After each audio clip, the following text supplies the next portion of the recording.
Hello everyone, welcome to तथास्तु ICS. अभी जो हम टॉपिक कवर करने वाले हैं that is the virtual autism. Virtual autism के बारे में तो आप लोगों ने ज़रूर सुना होगा, लेकिन ये वर्चुअल ऑटिज्म क्या है?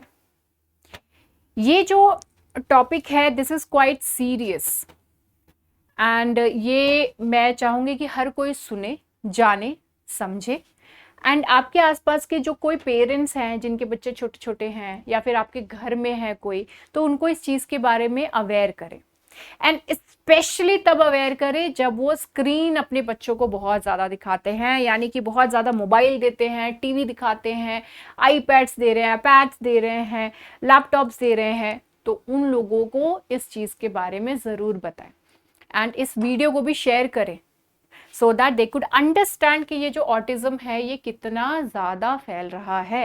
फैल रहा है इन द सेंस ये कोई बीमारी थोड़ी है जो इस तरह एक से दूसरी जगह फैल रहा है। ये बेसिकली मेरे कहने का मतलब है कि क्या एक्टिविटीज़ की वजह से ये सारी चीज़ें हो रही हैं। ओके, चलिए, so let's get started with this topic. My name is Khushboo and ये जो इन्फॉर्मेशन है कुछ तथास्तु आईसीएस पे ये प्रोग्राम्स, ये क्लासेस स्टार्ट हो रही हैं, डेट्स चेंज हुए हैं, तो प्लीज़ इस चीज़ को ध्यान में रखिएगा। And if you want to get admission in any of these, आप आपको रजिस्टर करा सकते हैं by calling in these on these numbers. Demo classes भी अवेलेबल हैं which will be starting soon, so you can join and उस सारी चीज़ों के लिए जो इन्फॉर्मेशन है आपको यहाँ से मिल जाएगा। हाइब्रिड क्लासेस हैं, इट मीन्स आप ऑफलाइन आके भी पढ़ सकते हैं एंड ऑनलाइन क्लासेस भी अवेलेबल हैं। ये सभी इंग्लिश मीडियम में है। ओके, इंग्लिश में है, दो बाइलिंगुअल समझाया जा सकता है and completely English. It completely depends on the students, the learners, what and how they want to be taught. So virtual autism की जब बात आती है तो इसके बारे में सबसे पहले किसने पता लगाया? तो he is the psychologist Marius Teodor Zamfir. He is the one जिन्होंने इस चीज़ के बारे में पता करे कि ऐसा करके भी कोई चीज़ है, एग्जिस्ट कर रहा है। अभी तक हमको ऑटिज्म के बारे में ज़रूर पता था कि that it exists, okay, that it exist, but virtual autism ये चीज़ को अभी ये नया है and this could be found between the children of these years, 0 to 4 years की जो एज है इस एज ग्रुप में मिलती है।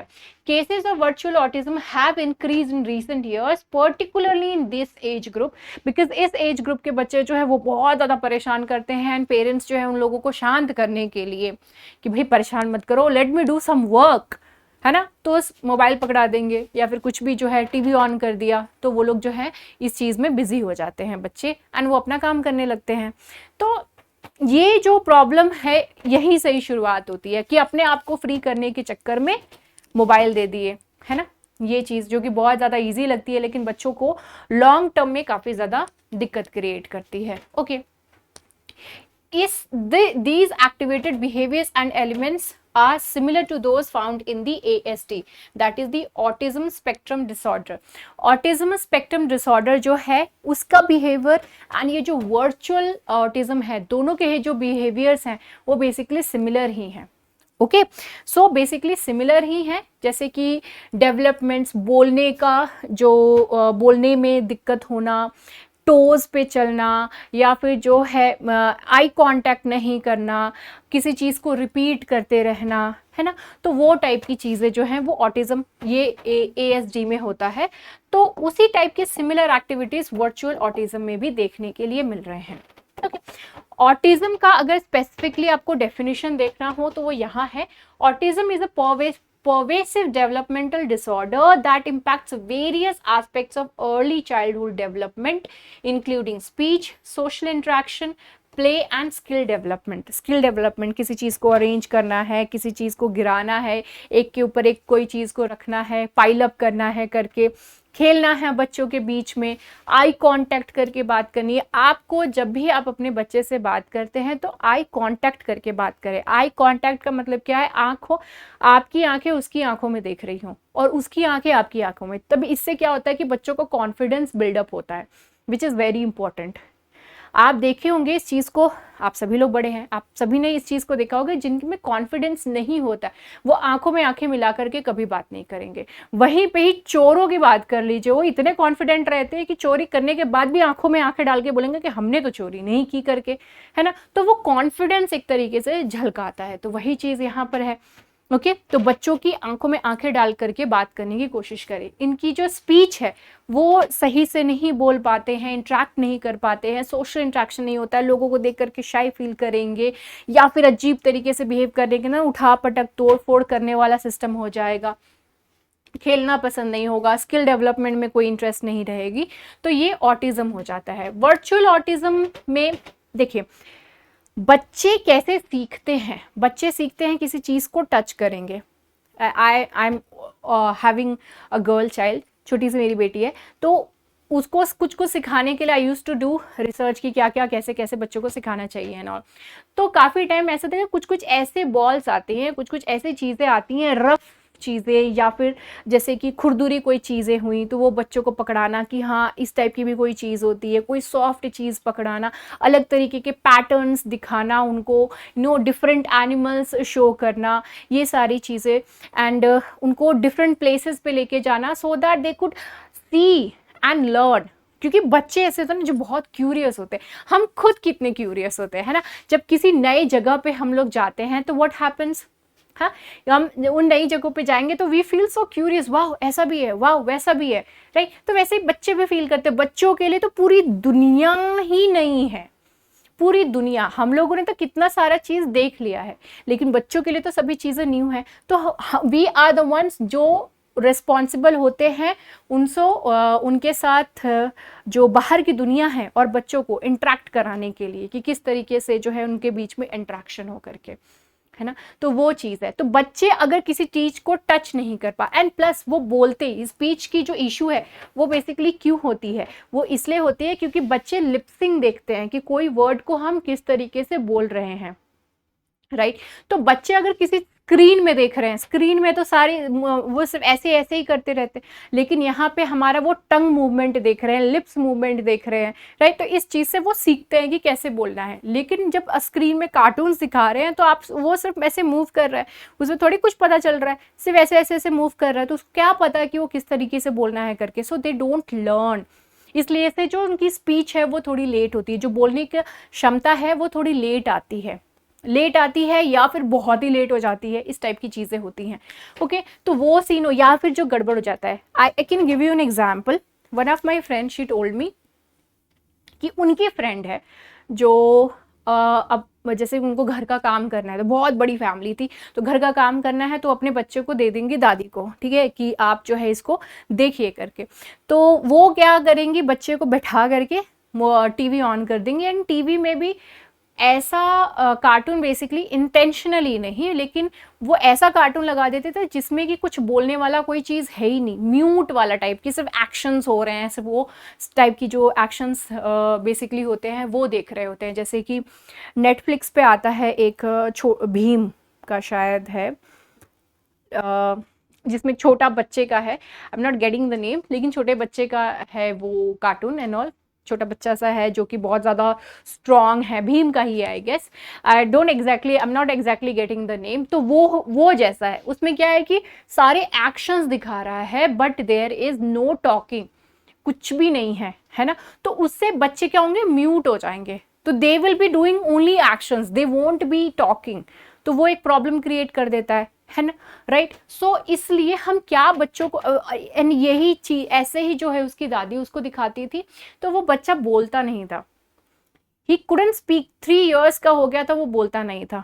तो यही चीज़ है कि आपको अपने बच्चे के ऊपर ध्यान देना होगा कि वो क्या देख रहा है, what all things the child is consuming, okay वो क्या चीज़ें कंज्यूम कर रहा है, खाने के तौर पे ही नहीं, सिर्फ देखने के तौर पे भी क्या चीज़ें कंज्यूम कर रहा है, बहुत ज़्यादा इंपॉर्टेंट हो जाता है, right. So virtual autism is a condition which is quite similar to autism, autism से ही सिमिलर है, that can occur when a child's sensory and behavioural development is impacted by excessive screen time.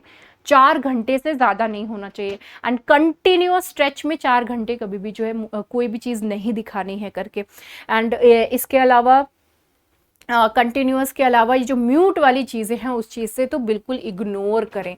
Okay, अभी जहाँ तक बच्चों की बात आती है, ये as you have seen just now I told you, 0 to 4 years के बच्चे में ये चीज़ पाई जाती है, 0 to 4 ईयर्स। नाउ ये एक ऐसा टाइम पीरियड है, 0 to 5 ईयर्स का एज जो है ये ऐसा टाइम पीरियड है जिसमें बच्चे बहुत कुछ सीखते हैं, एंड स्पेशली 0 to 3 ईयर्स वाला, अर्ली 3 ईयर्स। बेसिकली अर्ली जो एजेस हैं, अर्ली स्टार्टिंग के जो 3 साल हैं वो तो और ज़्यादा क्रूशियल हैं, बट स्पेसिफिकली 0 से लेकर के 5 ईयर्स तक की जो एज होती है वो बहुत ही ज़्यादा इम्पॉर्टेंट होती है। बच्चे उसमें बहुत ही ज़्यादा कुछ सीखते हैं, या तो बहुत अच्छा उनका ब्रेन डेवलपमेंट हो जाएगा, स्ट्रॉन्ग चाइल्ड बन जाएगा, अदरवाइज जो है वो वीक दब्बू टाइप चाइल्ड बन जाएगा, या फिर ऑटिस्टिक हो जाएगा। तो इस चीज़ का ध्यान देना पेरेंट्स का ही काम है। ओके, एक्सेसिव स्क्रीन टाइम 4 घंटे से ज़्यादा बच्चे को अगर दिखा रहे हैं तो सेंसरी डेवलपमेंट नहीं होगा, सेंस नहीं करेगा। बाहर बच्चों को पार्क में ले जाते हैं तो बच्चे कुछ उठाते हैं, चीज़ें टच करते हैं, तो उन सारी चीज़ों से दे फील कि ओके मिट्टी ऐसी होती है, घास ऐसे होते हैं, है ना, ग्रास एंड ऑल, ट्री का बार्क ऐसा होता है, लीफ ऐसे होते हैं, ये टच करके they feel it and they understand it, right. And affect the growth of grey matter in the brain. अब ये ग्रे मैटर एक्चुअली वो मैटर है जो कि अपना राइट और लेफ्ट ब्रेन जो है उसको प्रॉपर तरीके से फंक्शन करने में हेल्प करता है, कोऑर्डिनेट करके। तो वो मैटर जो है वो यहाँ पे डेवलप नहीं हो पाती है बच्चों की, अगर उनका स्क्रीन टाइम ज़्यादा होता है, उनको अपनी एनवायरनमेंट से इंट्रैक्शन नहीं हो पाता है, तो इन दैट पर्टिकुलर केस। इसलिए बच्चों का ये जो पैंडेमिक टाइम पीरियड में मोबाइल पे जो टाइम इतना ज़्यादा इंक्रीज हो गया है, अब उसको रिड्यूस करने की बहुत ज़्यादा ही ज़रूरत है। एंड लेकिन वर्चुअल ऑटिज्म की एक बहुत ही खास बात ये है कि आप इसको कंट्रोल कर सकते हो। ठीक है, कैसे क्या करेंगे वो I will let you know. Okay, अब यहाँ पे जो वर्चुअल ऑटिज्म है इसको रिड्यूस करने के लिए पेरेंट्स क्या कर सकते हैं? सबसे पहले तो स्क्रीन टाइम का कुछ करिए। ओके, बच्चे जो कितने देर स्क्रीन्स देख रहे हैं। ओके, एक चीज यहाँ पे है कि आप लोगों को ऑल ऑफ अ सडन ऐसा नहीं करना है कि अब एकदम से मोबाइल को बंद कर दो, टीवी बंद कर दो, अब तो है तुमको कभी नहीं देखने देंगे। तो इससे बच्चा क्या होगा, हाइपर एक्टिव हो जाएगा, बहुत ज्यादा गुस्सा आएगा उसको, वो अजीब तरीके से बिहेव करेगा। सो यू नीड टू बचो, है ना, अपने आप को बचाना होगा इस चीज से, अपने बच्चे को बचाना होगा, अपना तो छोड़िए अपने बच्चे को इस चीज से बचाना होगा। इसलिए ऑल ऑफ अ सडन जो ये स्क्रीन टाइम है एकदम से रिड्यूस मत करिए, स्लोली उसको रिड्यूस करिए। एंड बच्चे को जो एक्टिविटीज है, दूसरी एक्टिविटीज है जिसमें आप इन्वॉल्व हों, क्योंकि बच्चे इस दुनिया में सबसे ज्यादा अगर किसी से प्यार करते हैं तो वो अपने पेरेंट्स से प्यार करते हैं, उन लोगों से प्यार करते हैं जो उनके आसपास रहते हैं और उसके साथ बहुत इंटरेक्ट करते हैं। ओके, तो वो लोग जो हैं, स्पेशली जो पेरेंट्स हैं, वो बच्चों के साथ इन्वॉल्व हों, कुछ एक्टिविटीज़ करें, खेलें अलग अलग तरीके की चीज़ें, सो दैट बच्चे भी खेलने में इंटरेस्ट लेने लगे और वो विलिंगली जो है वो स्क्रीन टाइम धीरे धीरे रिड्यूस कर दे। तो वो एक तरीका है। Smart and purposeful use of screens. Now what is in this, बच्चे राइम्स से बहुत सीखते हैं, they learn it, right. But आप जैसे बच्चों को कोई राइम सुना दिए, सपोज कि लकड़ी के कांटे सुना दिए, या फिर एक मोटा हाथी आपने सुना दिया, जॉनी जॉनी यस पापा आपने सुना दिया, मैकडोनल्ड्स वाला जो है, old MacDonald had a farm, वो सुना दिए। तो उसके बाद क्या है कि आप बच्चे के सामने उसी ट्यून में उस गाने को गाइए एंड लिपसिंग करिए धीरे धीरे। I am doing as if मैं किसी बच्चे को सिखा रही हूँ। सो बेसिकली क्या है, आप ना लिपसिंग करिए और ना उसको बच्चे को स्लोली बोल करके बताइए कि कैसे जो है आपको बोलना है इस चीज़ को। तो बच्चा will stop and listen to you, वो आपके एक्शंस देखेगा, बोलने के तरीके, किस तरीके से आपके हाव भाव हो रहे हैं, वो सारी चीज़ें वो देखेगा, and the child will learn from you. So smart तरीके से एंड पर्पसफुल तरीके से जो है आपको स्क्रीन को यूज करना है। म्यूट वाली चीजें तो बिल्कुल मत दिखाइए, that is quite not helpful, वो नहीं है हेल्पफुल आपके लिए किसी भी तरीके से। इट इज़ क्वाइट इंपॉर्टेंट, अगर आपको लगता है कि आपके बच्चे में इस तरीके के सिम्टम्स आ रहे हैं, जैसे कि बच्चा जो है वो नज़रें हैं इस तरीके से घुमा लेता है एंड आपकी आइज़ में आइज़ कांटेक्ट करके नहीं बोल रहा है, नहीं देख रहा है, बोल नहीं रहा है, काफ़ी टाइम हो गया, अभी स्टेज में जो है बच्चे को बोलना चाहिए, तो उस टाइम पीरियड में you must seek professional guidance and support, ये बहुत ज़्यादा ज़रूरी है, नहीं तो दिक्कत हो जाएगी। लेकिन हाँ, जब तक कि आपको कोई प्रोफेशनल गाइडेंस नहीं मिल रही है तब तक ऐसा नहीं कि हाथ पे हाथ रखे बैठे हुए हैं। आप अपनी तरफ से कोशिश करिए, बच्चे से इंटरेक्ट करिए, उनके साथ खेलिए, सारी तरीके की जो चीज़ें मैंने अभी आपको बताई हैं वो सभी चीज़ें करें। So it would eventually help you only and your child obviously. So ये इंडियन एक्सप्रेस का पेज है जहाँ पे ये सारी चीज़ें एक जगह पे जो है समराइज कर दी गई हैं। Children below the age of 2 years should not have any screen exposure, not even above that. Okay, उसके बाद भी जो आपको कट ऑफ करने की ज़रूरत है। In case of working parents, children should be allowed to go play schools to interact with the other children. जो जिनके पेरेंट्स वर्किंग हैं दोनों ही, तो उनको ये अलाउ करना चाहिए ताकि वो प्ले स्कूल जा सके एंड वहाँ पे दूसरे बच्चों के साथ खेल सके, ओके, उनके साथ इंटरेक्ट कर सके। Communication with the parents is the key, okay, it is the key because children love their parents. It is the key to developing language and speech skills. Another one is the parents who arrive home after work should be able to spend some quality hours with the children, which is very important, so that बच्चों को जो पूरे दिन की एक कमी feel होती है कि मेरे पेरेंट्स मेरे साथ नहीं है, तो उस टाइम पीरियड के लिए they will be really very happy कि चलो अभी तो है मेरे मम्मी पापा, मेरे मम्मी डैडी जो है मेरे साथ में है करके, राइट। तो ऑल इन ऑल यहाँ पे पेरेंट्स का जो रोल है वो बहुत ज़्यादा इम्पॉर्टेंट हो जाता है, बहुत ही ज़्यादा। आप लोगों का अगर आपने डिसाइड किया है किसी सोल को, किसी जीवन को देने का, मतलब किसी को आप इस धरती पे लेकर आए हैं, तो ये आपकी जिम्मेदारी बनती है कि उसका आप केयर करें और उसका अच्छे से केयर करें। जितना आप अपने तरफ से बेस्ट दे सकते हैं बेस्ट दें। It's not like that giving all, earning all the kind of money will help you and your children, but basically your love also will be helping. Money definitely एक टाइम पीरियड में help करेगा बच्चे को, लेकिन साथ ही साथ आपका अपना प्यार भी बहुत ज़्यादा ज़रूरी है। लोगों का, एनवायरनमेंट का, जो एनवायरनमेंट में उसके दोस्त जो बेसिकली आसपास के बनेंगे वो उसके लिए बहुत ज़्यादा ज़रूरी है। So understand all these things and please help your child not having this autism जो है उसको ना हो उस चीज़ के लिए। So with this thing and very all the best for this, and please do share with your friends and family members so that आप लोग जो है इस चीज़ को लेकर के एक अवेयरनेस लोगों के बीच में लेकर के आ सके। So take care, bye bye and see you in the next video, bye bye.